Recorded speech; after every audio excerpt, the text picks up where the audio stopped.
Assalamualaikum warahmatullahi wabarakatuh. Baik teman-teman semuanya, alhamdulillah, segala puji bagi Allah subhanahu wa ta'ala. Salawat dan salam semoga tercurahkan kepada baginda Nabi besar Muhammad sallallahu alaihi wasallam. Selamat pagi semuanya teman-teman. Kaifa halukum?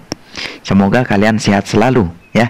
Bagi yang di rumah, maka kita belajarnya lewat YouTube, dan video ini khusus dibuat untuk siswa yang qadarullah mungkin tidak bisa bergabung ya. Tapi insya Allah apapun yang kita pilih dari opsi-opsi itu, mudah-mudahan itu yang terbaik untuk kita dan menjadi kebaikan untuk kita semua.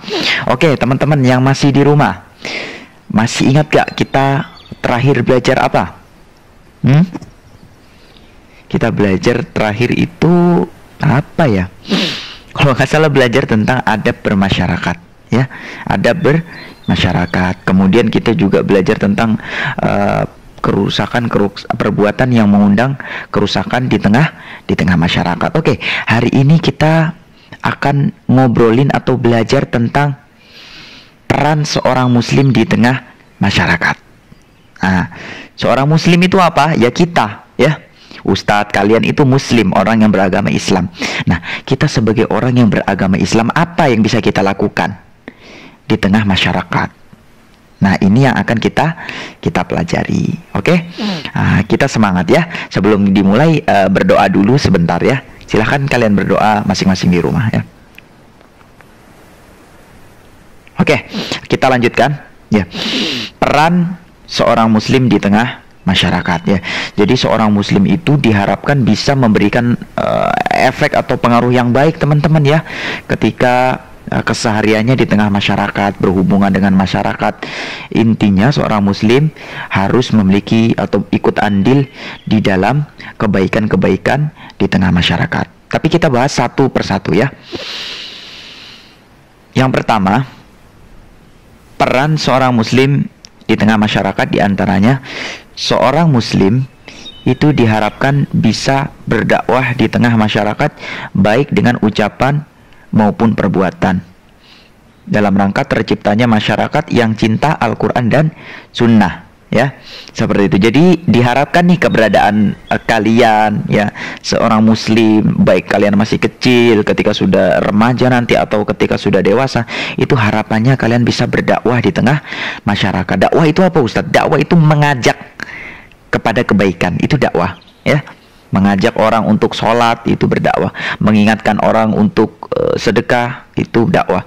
Mengingatkan orang untuk tidak tidak membuang-buang harta, itu dakwah ya. Jadi intinya dakwah itu mengajak untuk berbuat baik, apapun itu bentuknya. Dan dakwah itu teman-teman nggak sebatas jadi ustadz ya. Wah, aku bukan ustadz jadi aku nggak usah dakwah. Enggak ya, dakwah itu bisa dilakukan oleh siapapun. Kamu jadi apapun itu bisa dilakukan. Contohnya dokter, misalnya kalian jadi dokter, kalian mengobati pasien, itu juga berdakwah.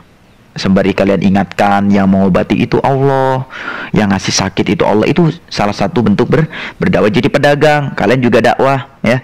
Jadi pedagang yang jujur, ya kan? Yang jujur, pedagang yang suka berbuat baik. Kalau ada beli ya sekali-sekali ada bonus misalnya gitu. Itu salah satu bentuk berdakwah. Oh, itu pedagang itu baik banget ya.